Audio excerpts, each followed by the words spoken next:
We've got ones that can see. Welcome everybody to today's show.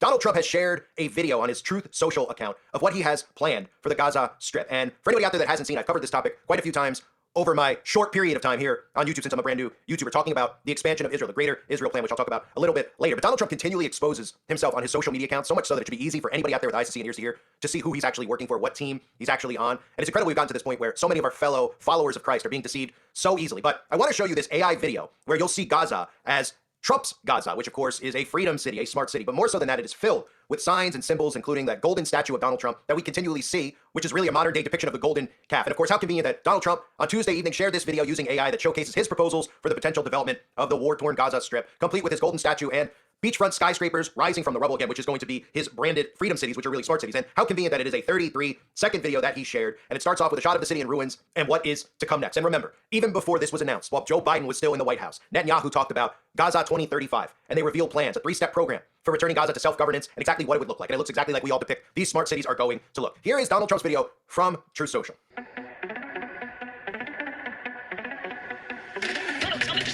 Bringing the light for all to see. No more tunnels, no more fear. Trump Gaza is finally here. Trump Gaza shining bright, golden future, a brand new light. Feast and dance, the deal is done. Trump Gaza #1. Trump Gaza shining bright, golden future, a brand new light. Feast and dance, the deal is done. Trump Gaza #1. So again, is there enough idol worship in that video? Has anybody seen the idol worship yet? I mean, I know there's many deceived people out there, but you would hope that the people who are supposed to be awake, who follow a book that is supposed to be a blueprint and a prophecy of things to come in the future, be able to see deception right in front of their eyes, but they do not. And obviously, I can't go into great detail about that land over there that calls itself Israel because it's almost impossible to speak of. In fact, you might lose a channel or 87 if you do speak about it on here. But of course, I'll speak about that openly over on my website, as well as the Balfour Declaration and how that piece of land became the state that it is now, which is a military-industrial complex. So the greater Israel has been the plan for a long time. The expansion of Israel, taking over areas over in the Middle East and expanding it out, areas into Saudi Arabia, Syria, Iraq, and of course, taking over the Gaza Strip. But let's take a look at some of the symbolism in that 33-second video, which of course, for anyone with eyes to see, again, I'll point it out. If you are new to all this, 33 is always a coded number. You'll hear 33 all the time about 33-second videos. Addresses and a lot of these false flag events will have the 33 attached to it, whether it takes place at an address like that or an ambulance just shows up with the number 33 on it. Or just as conveniently, one of the supposed shooters or people involved in the supposed crime, which is really a government carried out false flag, usually ends up being 33 years old. 33 represents the fallen angels, 1/3 of the fallen angels. Jesus was believed to be crucified at the age of 33 years old. And of course, 33 is the highest rank you could achieve in Freemasonry. It is very symbolic to the occult. And we see Donald Trump depicted in this video once again with a golden statue of Donald Trump, golden Apollo here. We even see a child holding up the golden Donald Trump balloon. In fact, in Trump's Gaza, there are little golden statues, golden idols of Donald Trump, and golden balloons and golden this and golden that, just gold everywhere, right? In the past, I've shown you some of these images that should disturb people of human beings walking up to a golden statue of Donald Trump and bowing down to it, almost like a scene out of Wayne's World saying, we're not worthy, we're not worthy. And these are Christians, most of them, who are supposed to be following Jesus Christ, putting their trust in God, not in man. But of course, they do put their trust in man. And there's a reason that Donald Trump uses this golden statue, because this is very symbolic to the Bible and the golden calf, which of course represented Baal in Exodus chapter 32, verses 1-4. Listen closely. And when the people saw that Moses delayed to come down out of the mount, the people gathered themselves together unto Aaron and said unto him, make us gods, which shall go before us. For as for this Moses, the man that brought us up out of the land of Egypt, we wot not what has become of him. And Aaron said unto them, break off the golden earrings which are in the ears of your wives, of your sons, your daughters, and bring them unto me. And all the people brake off the golden earrings which were in their ears and brought them unto Aaron. And he received them at their hand and fashioned it with a graving tool, after he had made it a molten calf. And they said, these be thy gods, O Israel, which brought thee up out of the land of Egypt. This is the golden calf, which was the idol made of gold that the Israelites worshipped instead of God in the book of Exodus. And of course, eventually, we find out in Exodus chapter 32, verses 19-21, and it came to pass as soon as he came nigh unto the camp, that he saw the calf and the dancing, and Moses' anger waxed hot, and he cast the tables out of his hands and brake them beneath the mount. And he took the calf, which they had made, and burnt it in the fire, and ground it to powder, and strawed it upon the water, and made the children of Israel drink of it. And Moses said unto Aaron, what did this people unto thee, that thou hast brought so great a sin upon them? So the golden calf that they worship, the false idol that they worship, you can see the comparisons with Donald Trump. And even in Kings chapter 12, verses 28 through 29, there were 2 golden calves, placed one in Bethel and the other in Dan, essentially creating idols for the Israelites to worship instead of going to Jerusalem to worship the one God. It is considered an act of idolatry in the Bible. And the golden calf, again, represents Baal. Now, in this video, we also see Elon Musk celebrating with cash, throwing money in the air. And you would think that Christians out there would see signs like this, an obsession with wealth and prosperity, as a sin. You would think that they would heed God's warnings in the Bible, because it's mentioned many times about the love of money. In Hebrews chapter 13, verse 5, keep your life free from the love of money and be content with what you have. 1 Peter chapter 5, verse 2, don't be greedy for money. And of course, the most known verse, Matthew chapter 6, verse 24, you cannot serve both God and money. But of course, this is the world we live in now, where you can have people who Christians follow who depict themselves literally as golden idols, and they'll bow down before it and say that they're not idol worshiping. You can have these people throwing money in the air and then bribing them, saying that we're going to tear down the government and we're going to give you money, and have them cheering and screaming in joy for the love of money, and not realize that God forbids this. God warns of this, not to be greedy for money. And they still say, well, that's not what I'm doing here. That's not what it is. We're not idol worshiping. We're not obsessing and falling in love with money and choosing money over God. You know, that's not what this is, but of course that's what it is. And of course, Trump as well, in that trailer, Trump's Gaza, much like most of his casinos in Mar-a-Lago, again, everything is depicted in gold, like his apartment in New York City. But you may have noticed that there's a small child standing in front of Trump Gaza. And what does it look like he's holding? It looks an awful lot like a red balloon, doesn't it? You know that red balloon that you see all the time but don't realize why it's there? You know, like in the movie It, which the clown It is always carrying around a red balloon, and nobody thinks as to why. Many films depict children with red balloons. And of course, this has everything to do with Baal worship, just like that golden statue. Balloon. Baal. The origins of the word balloon go back to Baal. And in Ephesians chapter 2, verse 2, in which you once walked according to the course of this world, according to the prince of the power of the air, the spirit who now works in the sons of disobedience. That red balloon signifies ritual sacrifice, ritual offering. You often see it floating mysteriously in the air for the prince of the power of the air and the sacrifice that is given unto him from his followers. The red balloon. The ending of the movie It, again, is not the same ending as the book It. In the movie It, the movie just ends because if they actually depicted what is written in Stephen King's disturbing book on the screen, people would have shown up at Stephen King's home with pitchforks and handcuffs and arrested him for what they would have seen on the screen. But they couldn't depict it on the screen because the movie would have went from R to triple X because the film, it just ends like a normal, horrible horror movie. But the book actually ends with all the children convening together after the entire thing revolves around a clown and a red balloon, and a massive ritual takes place where the children perform an act with one another, underage children. And I won't go into more detail about it because I'm not interested in losing a channel today. And in addition to just the red balloon that we saw in the trailer ends, again, at the gates of Trump Gaza with a heart balloon, right? Remember, all these comparisons to Baal, the golden calf, Baal, balloon, Baal. Here's the heart-shaped balloon. And for anyone out there who doesn't know, the heart is a symbol of Nimrod among the ancient Babylonians. The word for heart in the Babylonian language was Baal, a symbol of Baal. And you always will see the celebrities holding up their hands, making this heart sign. And it doesn't mean the heart that's pumping inside of your body, because if you've actually seen a picture of a human heart, for anybody out there, I mean, I shouldn't have to explain this, but in this world today, with the things that they're teaching children, there probably are kids and teenagers and even adults that think the heart inside their body looks just like the symbol, but they don't look anything alike, actually. They make this heart symbol as a symbol for Baal. And of course, it's supposed to be a symbol for love and peace and tolerance. And we've seen Elon Musk holding up this sign before. And of course, why is that? Well, that's because who do you think is coming in the name of peace and love? The Antichrist is coming in the name of peace and love. That's part of the deception that will be occurring. That's part of the deception that many Christians will also, or followers of Christ, I should say, will also fall into. We constantly see all the celebrities holding up. In 1 Thessalonians chapter 5, verses 2 through 11, it tells us specifically, for when they shall say peace and safety, then sudden destruction cometh upon them as travail upon a woman with child, and they shall not escape. But ye, brethren, are not in darkness, that day should overtake you as a thief. So there's certainly a lot of symbolism in this actual 33-second video, which again, is the most important number to the occult. Other than, of course, if you want to think 666, 33 is the most seen, obvious, blatant number that we always see right in front of our faces, right? So in his 33-second video, what does Donald Trump do? Donald Trump shows you the future for Gaza. And it's a future that looks a lot like a 15-minute smart city that he's calling a freedom city, but he gets the free pass, right? So what else does he do? He depicts himself as a golden idol, a golden statue. He has children walking around holding balloons of Donald Trump's head. Golden balloons, golden little statues of Donald Trump inside of Trump's Gaza. And of course, this is, again, a common theme with Donald Trump being depicted as a golden god, a golden calf. This is Baal. You see a love of money, an obsession with money floating and flying in the air, because they know that Christians will just continually tell themselves that they're not idol worshiping, that this is wonderful things, that God's chosen people are Israel. They have zero interpretation of what's actually happening in the world. Of any of the deceptions that the Bible warns about, they've overlooked all of them. They've overlooked even the creation of the state of Israel in 1948 and the origins of it and the connection to the Rothschilds and the Greater Israel plan. These are all things that they ignore. And these are all things that I continue to get yelled at and screamed at by people who think that they're more biblically sound than someone like I am, and also people who think that they're more understanding of the New World Order and who actually runs and controls it. And it's the same people that you think are the chosen people. And the Bible, again, tells us specifically about those people who say they are and are not, but of the synagogue of Satan. So the little boy, the little child, I should say, holding up the red balloon, these are often symbols that get overlooked. I mean, if there was a giant pyramid on top of Trump Gaza Tower, do you think that these people would make an excuse for it? I'm sure they would. I'm sure they would. I mean, I understand that the red balloon is not a symbol that people understand. I understand that the heart symbol is not one that they understand either. It's one of those symbols most people refuse to believe. Lots of, women have tattoos or whatever of hearts. They love hearts. So they refuse to believe it. I'm just telling you the origins of it. You can refuse it all you want. If you don't want to believe it, that's up to you.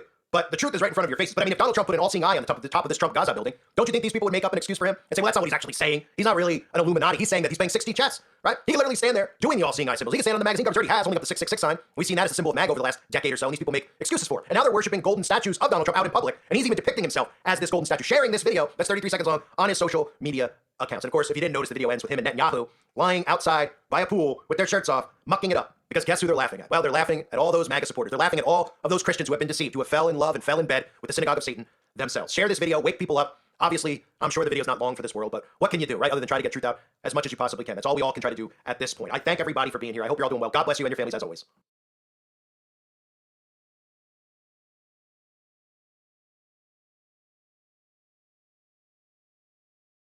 Welcome back to Papa John's. I'm hand stuffing this mozzarella to make our epic stuffed crust pizza. Epic. Epic. Hey, we're making you an epic stuffed crust pizza for $13.99. Better ingredients, better pizza, Papa John's.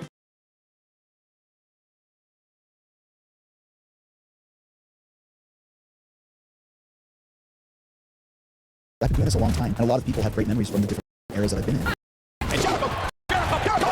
25 years ago, you could do a lot less and have people think it's an amazing match. No way this is bigger than the Attitude Era. From a popularity standpoint, the Attitude Era was bigger. You weren't making the money that you are now. You have one of the greatest debuts in WWE history. When the idea came up to end the countdown clock during the Rock's promo, it doesn't get any bigger. You've gotten some ridiculous things over. You Just Made the List is one that, to this day, people still talk about. Do you want to call your last match? Big retirement match. That's a lot of pressure. You're going to go in the Hall of Fame at some point. In my mind, I'm already in the Hall of Fame. Always good to see you. Yeah, man. Your new Fancy Pants studio. The new digs here, right? I know, man. Just two Canadians hanging out. Yeah, no kidding, right? Yeah. You have just gone through the roof with all of your amazing guests over the last little while. You see, you can get guests that I can't get. That is time. Oh, because yeah, you can't because of the WWE political people. way. And it's like it's so funny because Undertaker, who was like the quietest guy in wrestling, is now like everywhere doing everyone's show, having his own show. And I'm like, I just missed him. It's funny because like he didn't. The USPS, the Postal Service, is not going to disappear tomorrow. It is not going to disappear next week. But you're going to see, like you see with everything else, a slow. Postal workers are worried about their jobs as well. President Trump says he might place the U.S. Postal Service under the control of the Commerce Department, taking over an agency that has operated independently for decades now. So this afternoon, postal workers and their allies held a rally outside Union headquarters in Northwest D.C. They said no to what they see as the dismantling of an institution. So let's be very clear about what this is. A direct attack on the 640,000 dedicated people that work at the Postal Service, on the service that we provide, and on the hundreds of millions of Americans that rely on the service we provide every single day. The Postal Service has been losing money for years now while competing with other delivery companies, but here's what's different for them. By law, it's required to deliver to all areas, including those that are not profitable.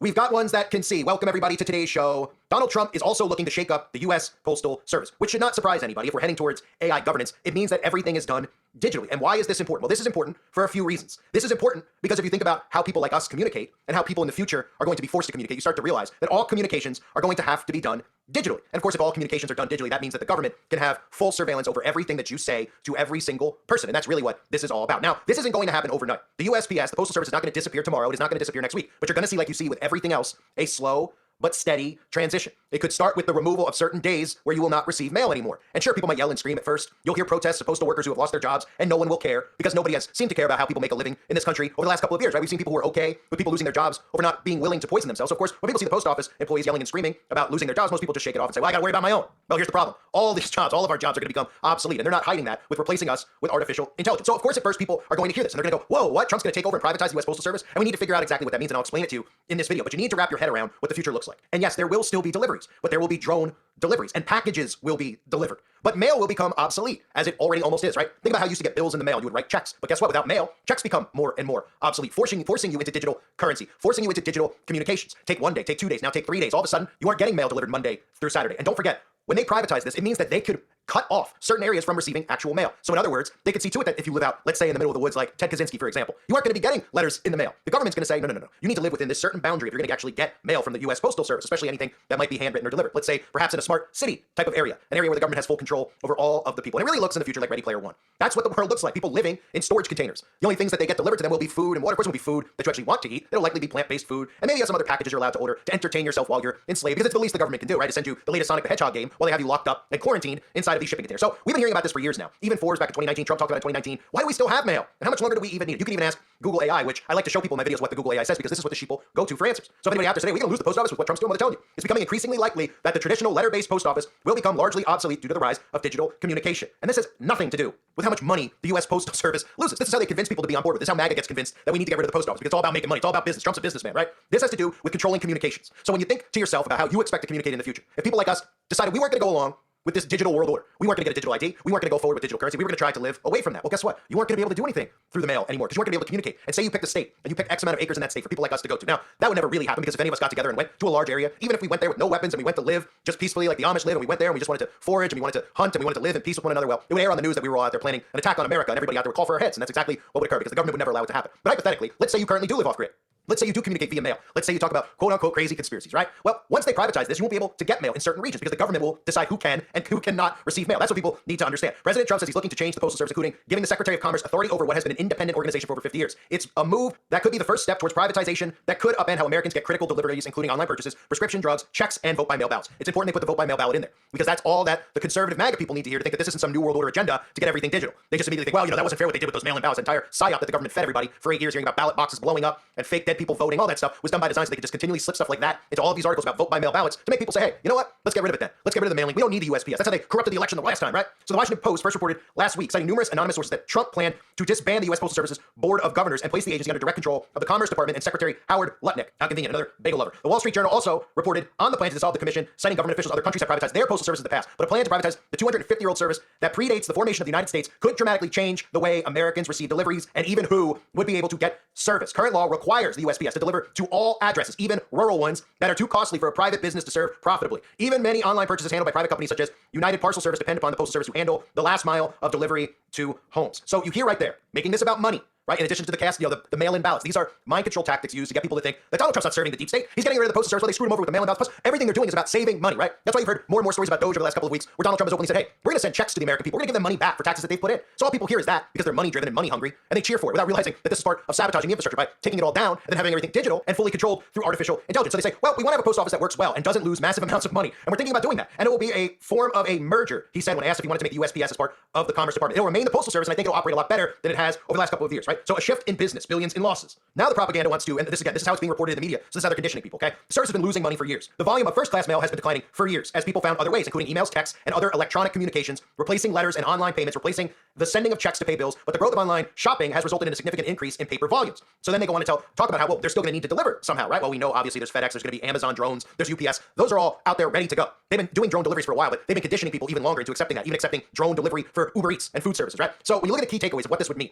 the U.S. Postal Service loses billions of dollars annually, which has prompted calls from Trump to privatize the organization. Privatization could result in higher costs, slower deliveries, and reduced services, particularly in rural areas where affordable options are already limited. So it's another nice way to cram us into smart cities and areas where, well, you only receive mail if you're living in a certain area. Now, doesn't mean now that they're not going to go through your letters that you actually send, and they don't expect you to actually live in a smart city and send handwritten mail to one another, but you can bet your bottom dollar they'll be scanning those letters that go through the actual handwritten mail process to see what's in those letters, especially if it comes from someone like me or you. But the key thing to take away from there is, one, slower deliveries, right? So sending things in the mail could take weeks. Well, it'll take weeks. Why? Because there's going to be less days of actual delivery. And at first you're going to yell and scream. And eventually you're going to switch over, or you're going to do something differently that you might receive through the mail physically. You'll start getting electronically, because this is another way for them to get you to shift. Now, if it's a package from Amazon, well, you'll go to Amazon. You'll demand that Amazon deliver it to you faster. And say your Prime membership says it's supposed to be there in 2 days. And Amazon will answer you and say, we're on it. We got you covered. And they'll deliver it in 2 days. And then suddenly you'll forget about what is now being called snail mail. And you won't think once about communications, because currently you feel like you're free when you send out emails to your friends or your coworkers, that the government and the NSA aren't looking at them. But once everything is in place with AI governance infrastructure, then all of a sudden you'll beg for snail mail to return. You'll say, why did we ever get rid of the U.S. Postal Service? Why do we ever get rid of mail? Why is everything electronic? Because everything being electronic gives them full control of everything. And that's the problem. It's coming at your convenience. They're getting you to think that this is about what's faster, what's quicker, what's funner. They conditioned you into doing this for about 20 years almost now. And now everybody does it. And people laugh at snail mail, right? But it wasn't about continuing to get snail mail because you don't know how to use technology. That's what they want people out there to think. All these people that haven't transitioned to tech, they're stupid, they don't get it. It's always about giving government control. And all these people have willingly given up control. And it's everything to do with communications. I can't emphasize that enough. So the USPS operates under a universal service obligation, which means it must serve every address, again, in the country at consistent rates, even in remote areas. So this is the narrative they're going to use to tell you that the USPS suddenly, after 250 years, is suddenly going broke, right?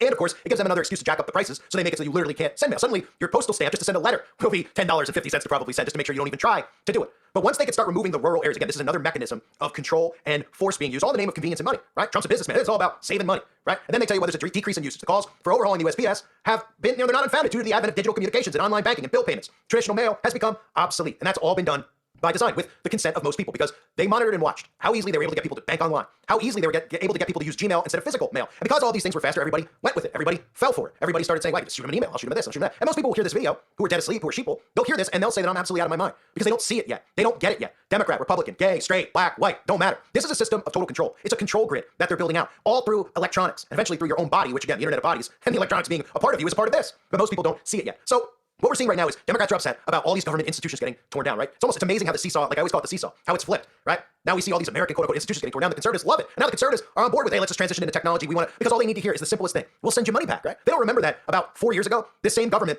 was sending people gift cards, lap dances, all you can eat buffets, free hot dogs, free Arby's cards, $100 gift cards from Visa if they poison themselves, right? And I talked about it then. I said, whenever the government is giving you something, you better be suspicious about it, because they don't give you anything for free, right? But they were giving it for free then, and in fact, they were giving it for free. They were so angry that people wouldn't take their free gift. And now, now to get your compliance to allow them to dismantle the government, they're going to offer you money back instead of you saying, you know what, I'm just not going to pay my taxes anymore. I'm not going to pay my taxes. I'm not going to conform to this. I'm not going to consent to be governed by this. No. See, instead of doing that, what people are doing is they're just hearing that they're going to get money back, and they're seeing unhinged liberals get angry about the post office and get angry about the USAID and how, oh my goodness, we're not going to have Sesame Street in Iraq. And that's basic level thinking that they keep everybody at, thinking about nonsense, making them think that their enemy is their neighbor, that their enemy is the person who votes differently than them. When in fact, our enemy is a small group of people who have hijacked our government and are using mass weapons of mind control to convince you otherwise, to convince you that you're free, to convince you that your vote counts, and to convince you that, well, not only does your vote count, but the person who voted opposite of you is responsible for all the oppression that you're actually feeling. This is mass hypnosis on a mass scale. So MAGA doesn't see how getting everything digital is going to give the government total control. They're thrilled about it because all they hear is that we're cutting expenses and we're going to get money back and our taxes are going to go down. They don't think for a second about consent to be governed. They don't think for a second about refusing to pay, right? Imagine the whole country refuses to pay their taxes. They're going to throw all of us in jail? Well, of course not. But that's crazy thinking. That's, that is the type of thinking that, that's dangerous thinking, right? Well, the government doesn't work for you and the government isn't held accountable for your tax money,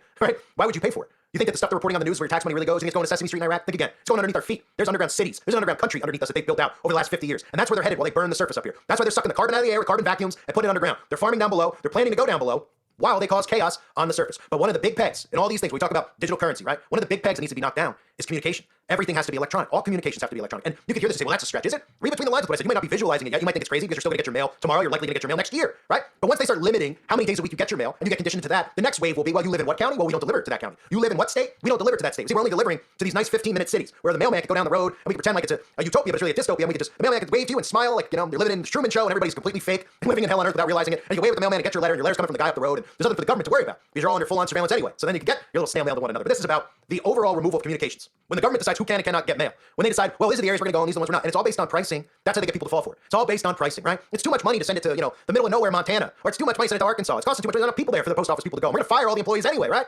Right. Once that goes and full-on communications is all done digitally, along with full-on banking is done digitally, and full-on buying and selling is done digitally, then it's over. And that's what we're headed towards. And people don't see it yet. And I know people will see this and say, whoa, that's a jump. I'm on the jump to conclusions map, right? Is that from Office Space? Right? You're jumping to conclusions here. Not jumping to conclusions at all. Every single thing that Trump dismantles with Elon Musk, we have to look at. Because every single thing that comes down is being replaced by AI governance infrastructure. So we can look at the mail and we can say, well, I mean, how often do you, Mr. Cole, how often do you get a letter in the mail? I mean, I don't get mail that often. Once we allow the entire system to go, then it's full-on control. Full-on control. And they're doing this in the name of, again, well, it's an institution losing money. Don't you want your tax money back? And all these suckers cheer for it. And they don't even realize that the guy who is leading them, or the guy who's standing next to Donald Trump leading them, Elon Musk, is the same guy who wants a Neuralink embedded in your body. Mark of the Beast, anyone? The same guy who's saying the phone will be obsolete by 2030. The same guy who's setting up Starlink all above us, like Skynet, right? And none of these people see that we're giving up all control of our lives to this AI governance infrastructure. And that's what we're headed towards, ladies and gentlemen. I thank everybody for being here. I hope you're all doing well. God bless you and your families, as always.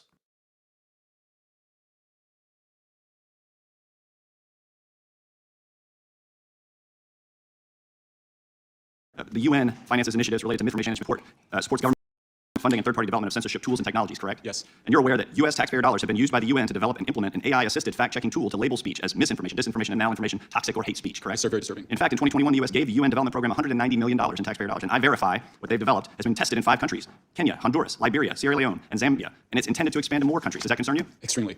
The UN has also partnered with other players in the censorship industrial complex, including CrowdTangle, a Facebook Meta-connected fact-checking tool. Meeden got $250,000 from the National Science Foundation for identifying and countering misinformation on closed messaging platforms. An international fact-checking network, IFCN, a grant and fellowship-making organization to help fact-checkers, solution providers, and other eligible organizations launch new and innovative fact-checking programs and initiatives.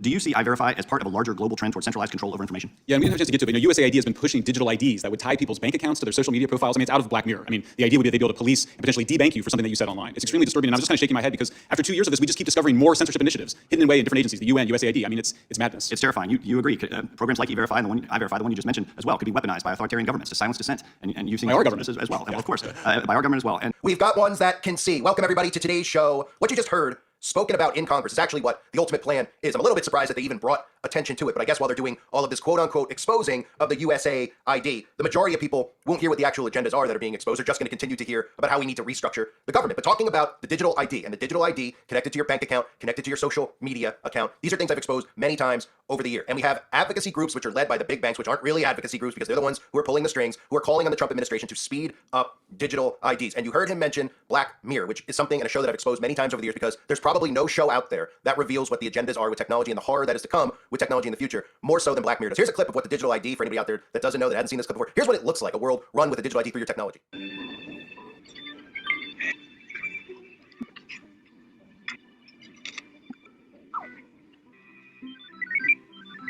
Yes, it's great to see you. You too. How's Pancakes? He's hilarious. I'm so sorry. That flight is canceled. So what is the next one? They're all kind of full. There's one standby seat on another plane leaving tonight.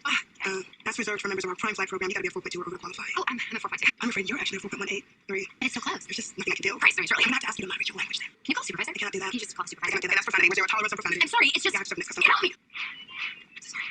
I called security. Oh, no, please don't do that. I'm a 5-star. It should be around intimidation and profanity. Oh, I was just trying to... No, score reverse normal in 24 hours. No, but I need it now. Recommend waiting feedback at this time. I'm on double damage. Please, remove yourself from the airport immediately.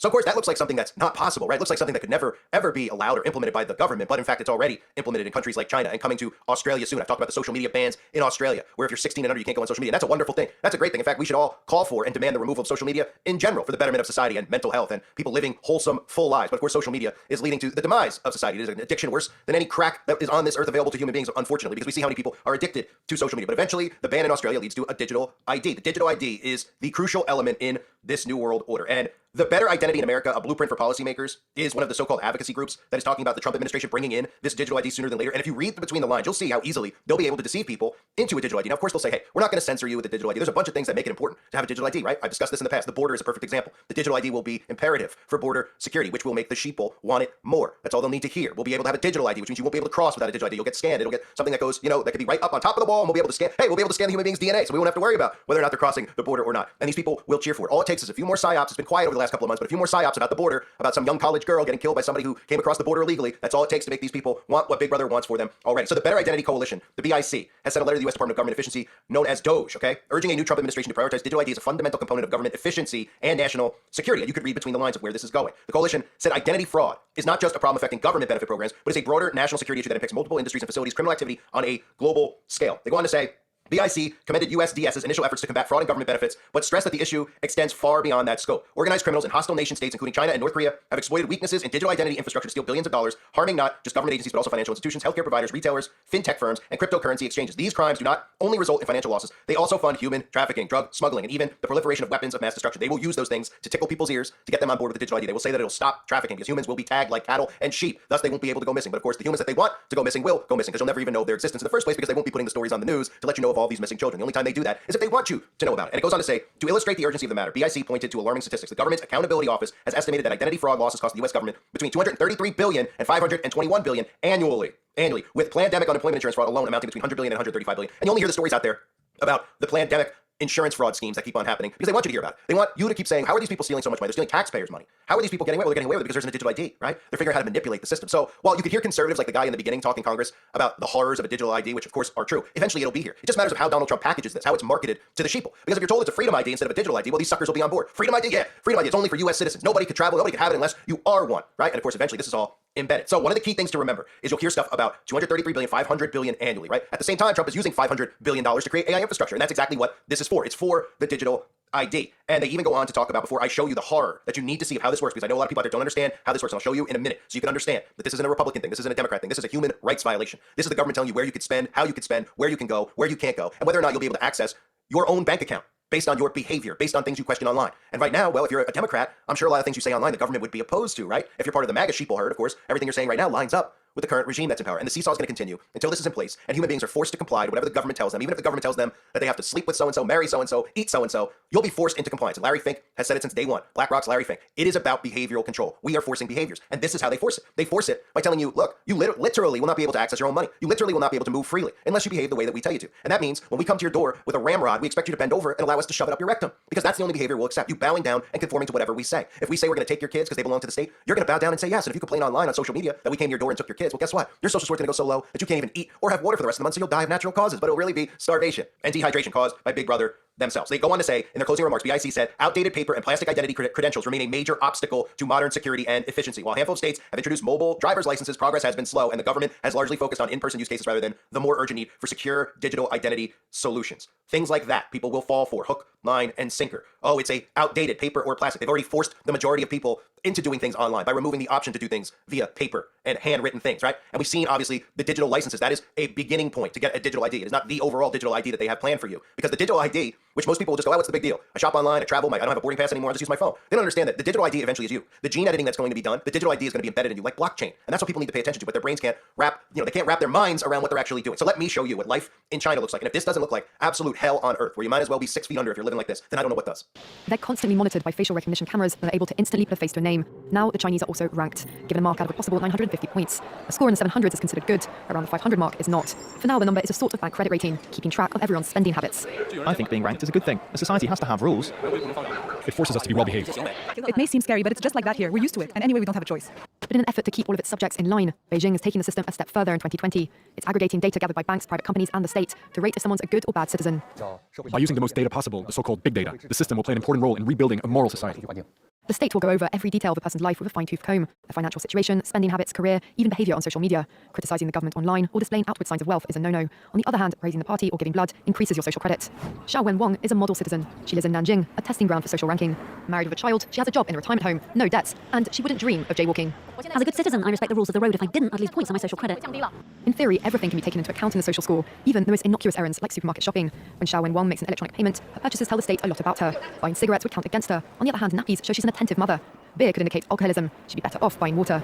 In this pilot city of 8 million people, there are only 18,000 model citizens. For Xiao Wenwang, there are perks to be had, such as paying half price for the bus.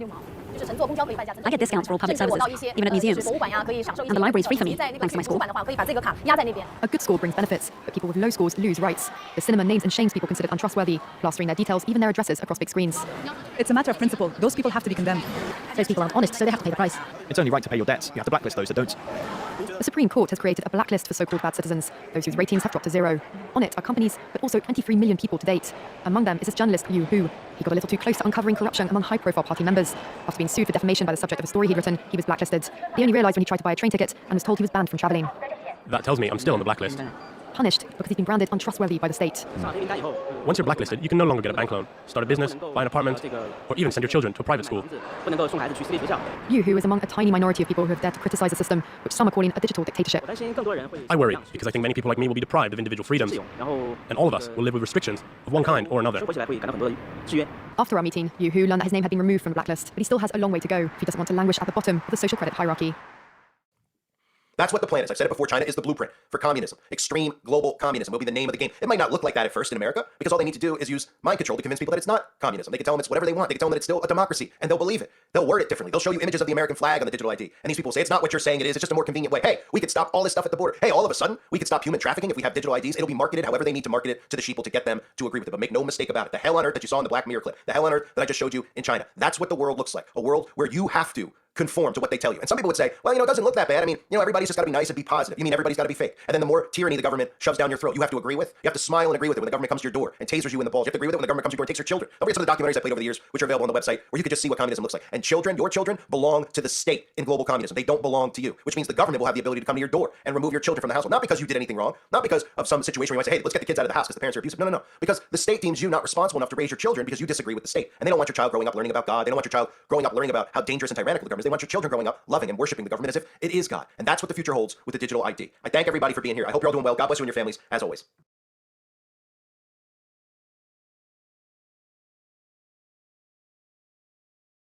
Beloved icon and grandfather, Khalid Nabhan has become the latest in the long list of victims unjustly killed. This is Khalid Nabhan, a grandfather from Gaza whose love knew no bounds. When he lost his beloved granddaughter Reem in the conflict, his world shattered. Yet, instead of giving in to despair, he turned his grief into action. He became a symbol of hope and resilience for his community. His iconic phrase, "Soul of my soul," lives on as a reminder of the love that drives us to help. Today, we continue Khalid's mission. Every donation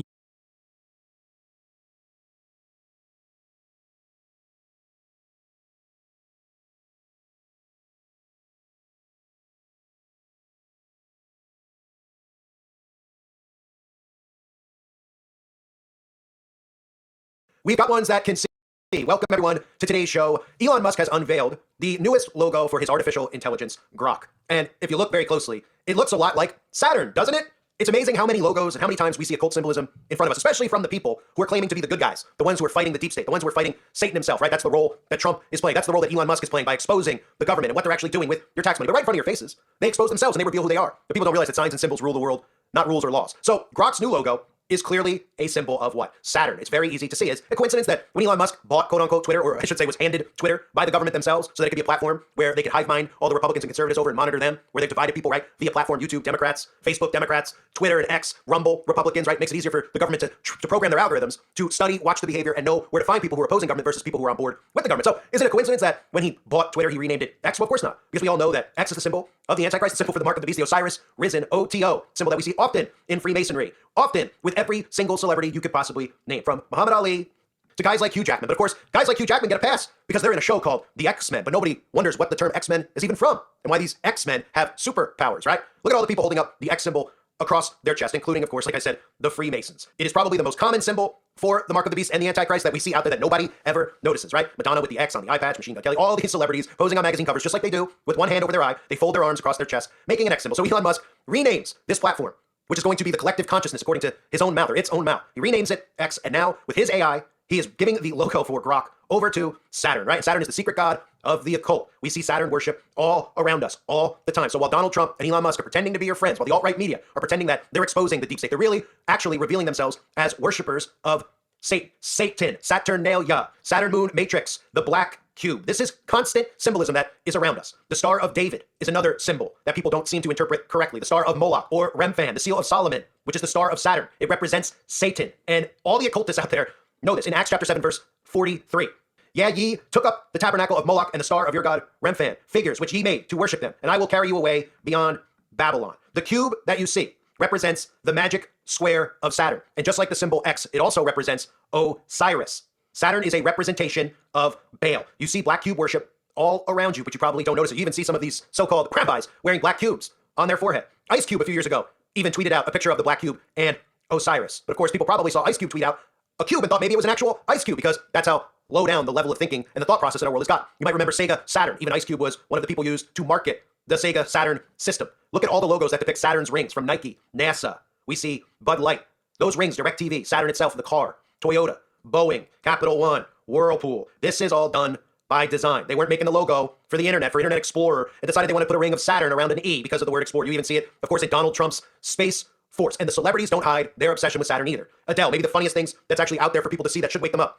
Adele, on her 33rd birthday, celebrated by showing everyone her new tattoo that she got on her 33rd birthday. And what was it? Well, it was a tattoo of Saturn. And the obsession with Saturn goes so far for Adele that Adele even performs wearing rings that have Saturn on there. Emma Watson, on her 33rd birthday, spoke about Saturn, tweeted out about Saturn and how Saturn's return was near. And these celebrities get away with talking about Saturn and the return of Saturn because they've trained the masses to get into things like astrology. These are gateways into the occult. They've trained them so that when they're out in the open talking about Saturn, that people think it has something to do with astrology and something to do with what sign they are. So that's how they get away with this stuff and being witches out in the open. And of course, Emma Watson and Adele on their 33rd birthday. What a coincidence, right? That number 33, that number that means so much to the occult. The highest level one could obtain in Freemasonry, a 33rd degree Freemason, right? Referencing, of course, the fallen angels in the book of Revelation chapter 12, verses 3 through 4. And there appeared another wonder in heaven. And behold, a great red dragon, having 7 heads and 10 horns and 7 crowns upon his heads. And his tail drew the third part of the stars of heaven and did cast them to the earth. And the dragon stood before the woman which was ready to be delivered for to devour her child as soon as it was born. You can even ask Google's own AI demon, and they'll even tell you flat out that it's believed that 1/3 of the angels fell from heaven with Lucifer. That number is symbolic to them for that reason, as well as it's believed that at the age of 33, that is when Jesus Christ was crucified. Beyonce,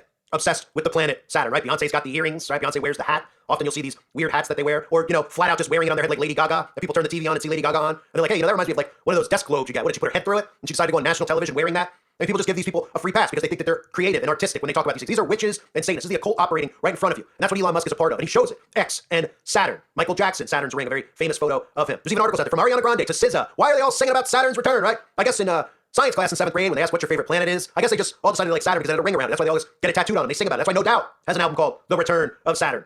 Right? That must be a huge coincidence too. And the fact that Gwen Stefani is still somehow famous and nobody even knows why. We're still seeing Gwen Stefani rolled out of a coffin and put on national television every single week. We also have Katy Perry performing, right? Katy Perry sitting on Saturn on a stage. And everyone just says, wow, Katy Perry's just really artistic, right? Even has Saturn tattooed right on its wrist, right? And who can forget Miley Cyrus, who constantly shows us its obsession with things like pizza and Satan, even once promoting those Lil Nas X Satan shoes that had human blood inside of them. But here's Miley Cyrus showing you some of its tattoos, right? And just randomly, along with another sigil above it, it just happens to have the planet Saturn and nobody asks why, right? Even Taylor Swift has a moon and Saturn tattoo, right?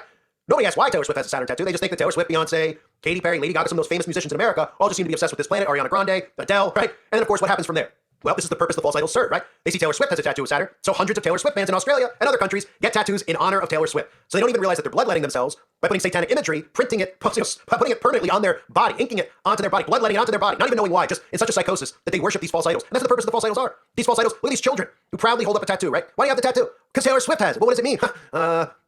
She one day wants to go to Saturn, kind of like Elon Musk wants to go to Mars, right? These people are clueless under such a spell that they can't even see it nor break free from it. And again, that's part of this narcissistic society that we live in, right? Most people refuse to see what they actually are. These people refuse to see that they're narcissists. They refuse to believe that they're idol worshiping. Look at MAGA. They refuse to believe that they're actually idol worshiping Trump, that they're going against the Bible with their obsession with Trump and Musk. While those same people right in front of you tell you, oh, you're a Christian, but I'm not a Christian, from Donald Trump's own mouth. And Elon Musk constantly showing you the X symbol for the Antichrist, Osiris symbolism, mark of the beast, Saturn symbolism. What else is Elon trying to do? Oh, right. He's telling you the phone's going to be obsolete, and sooner or later, everybody's going to have a brain-computer interface embedded in them, kind of like the thing he's trying to create now, the Neuralink, which if you ask people out there, they don't even know that even exists. And he's conditioning you into accepting that type of technology in your body by telling you that this technology will make you feel better, live longer, you won't have anxiety, will cure people from Parkinson's and Alzheimer's. These people are completely oblivious. Let's continue. Other celebrities, Kesha, right? Just randomly a Saturn on the palm of its hands. There's tons of celebrities I've never heard of. Maggie Lindemann. I mean, who? No idea, right? These are celebrities that are just posing that all randomly have Saturn tattooed on their fingers. They even have a Saturn award show. That's right, Saturn Awards, right? We heard of the Oscars. We know, of course, PTA. I've covered that in the past with the Oscar actually depicts. That's available on the website for anybody out there. But we have Saturn Awards, right? And of course, you can see some of the people who have received their Saturn Awards, all people who have done their part in our society, conditioning people into accepting, of course, this beast system. People like Steven Spielberg, right? Who's brainwashed people into thinking that there's UFOs and aliens and Schindler's List, which I won't go into, right? James Cameron, what's he done? Well, he's convinced you of a fake story about the Titanic, of course, never mentioning JP Morgan, or the real reason the Titanic sunk, and it wasn't even the real ship, because of course it had everything to do with the creation of the Federal Reserve. And of course, James Cameron, known for the Terminator movies, right? Everything that's unfolding right in front of your eyes. Then he gets, I think his name is Stan Lee, worshipped among the geek cults in America or around the earth, right? These people obsessed with these awful superhero movies. Don't even realize they're being conditioned with all these things about superpowers and finding your superpowers, all magic being normalized in front of us, and eventually, right, finding your own superpower, becoming your own superhero. And that has everything to do, of course, with becoming transhuman and having this technology inside of your body. So Elon Musk, right out in front of everybody, tweets this out. He tweets out an image of Saturn, saying it's the new logo for Grok. The same guy who took over Twitter. Remember Twitter? Right? Does anyone remember Twitter? Because we forgot it was called Twitter. I didn't. Twitter with the little blue bird, and renamed it X. And nobody said, why is it called X? Why do these celebrities always put their hands over their chest and make an X? What's with the obsession with an X? Why is Madonna wearing an X on an eye patch? She's doing one-eye symbolism with an X right on the eye patch, right? They don't see what's unfolding right in front of them. It's a small amount of people with eyes to see and ears to hear. It's very easy to get sucked into the psychosis if you allow yourself to, because you see the horrors in the world around you, and you want to believe that people like Elon Musk are going to give you your freedoms back. But really what should have occurred is that people should have taken their freedoms back. And God tells you not to put your faith in man, but to put your faith in God. And what we're seeing is deliberate sabotage, a world that's gone mad by design. And all of these people, instead of a revolution actually occurring, have put their faith and their hope in men. Men who are revealing themselves right in front of you. Antichrist symbolism, mark of the beast symbolism, right in front of our faces with Saturn worship, and they still don't see it. What a time to be alive. And boy, the people out there that think that this is a conspiracy, I think, no, because he's going to audit the IRS. He's not one of them. You're wrong about the X symbolism, right? This is basic esoteric occult symbology, the X and Saturn. This isn't like, going into deep detail about some sigil that nobody's ever seen before, right? If you look up all these sigils that the Wiccans and the Satanists use in their rituals, most people have never seen them before. They say, well, what is that? Cross with like 7 points. Some of the symbols I show you, like the heptagons, the stuff that Crowley uses, right? Those are people like, I don't see that in my day-to-day life. This is basic symbology, Saturn worship, cube worship. This is basic stuff that everybody out there who even thinks they're slightly awake should understand. So that means the MAGA people out there, who clearly are just dead asleep just as much as the Democrat people out there, but they claim they're awake, they should understand the symbolism that they're seeing in front of them, especially those who claim to be Christian. That's why I've always said, there's many ways to lead people to God, right? There's people who every Sunday get up in a pulpit and they read the Bible to people, and that works for people. There's people that listen to sermons online. There's people that might come to your door and say, hey, have you heard the good news? Right? That might work on people. And that's all fine and dandy, because at the end of the day, your salvation is through faith in Christ alone. But there's other ways to lead people to God. There's other ways to get people to pick up a Bible other than shoving it in their face, showing them the opposite, saying, look at all this bad stuff. Look at all these people in this symbolism. What do you think? It's all random? All these stars putting an X on their chest? And this gets people to go, yeah, there's something to this. And there's people that go, yeah, they're all Satanists. Well, if they're Satanists, doesn't that mean that God actually exists if they worship Satan? No? Then there's only Satan and there's no God. Is that what you're saying? Doesn't make sense. And that's why I constantly said, well, it's not your faith in Christ is your salvation. So it's not essential to know these things. I've always said, I've never sat here and said every Christian needs to listen to this channel and know exactly what I'm saying. But this is how you prevent Christians from being deceived, right? How many verses in the Bible talk about, how about specifically, my people perish from a lack of knowledge, right? How many Christians fall into these deceptions and believing in these men, these ear ticklers, who tell them, I'm a Christian, I'm not a Christian, I'm not, you're a Christian, I'm not. They can say these things right in front of them, but the spellcasting is so strong they can't hear it, right? That's why I continue to do this, so that people out there don't get deceived, because I don't want to see good people get deceived. I don't want to see Christians specifically get deceived, and they are being deceived. And these people are revealing themselves right in front of our eyes. We got Grok, we got Saturn. What a surprise, right? Like I've said before, I wouldn't be surprised when the mark of the beast is revealed, even though many of you think that it was the experiment that was done with the magic potion, which of course, it's very hard for anybody out there who believes that to even have a conversation with them, because it specifically says you won't be able to buy or sell without it. And I continue to buy or sell, and I never got it, and the majority of people listening to my channel never did either, so that would kind of conflict that. But we know that eventually there's going to be a mark in order to use the internet, in order to be able to buy and sell, because everything's only going to be sold online, so everything's going out of business, right? So I wouldn't be surprised when the mark of the beast is really revealed, and they go, hey, come on down, get your Neuralink or whatever is embedded in our body. Come on down, the mark of the beast by Apple, and these people still don't see it. I mean, I really truly believe that at this point, because some of these signs and symbols are so obvious. It's absolutely, I don't know what word to even use. It's maddening that people don't see who these people really are, because they say it with the slip of the tongue and they show it with their symbolism and the agendas that they're trying to push forward, like AI governance on day one for Trump, or telling you he's got the cure for cancer coming. They don't seem to grasp what he's actually telling you is coming. Pretty incredible. But Grok with Saturn, ladies and gentlemen. I thank everybody for being here. Hope you're all doing well. God bless you and your families as always. Bridget, you are a brilliant woman with 2 wonderful children. Embrace the chaos. We're going to die! We're not going to die. We're having fun! Darling, you need to get back out there. Bridget Jones, always exciting. How's the skirt? Oh my God. Hello, old friend. It's not enough to survive. You've got to live. Was that the Dalai Lama? Just Harry Styles, I think. Love you, is that okay?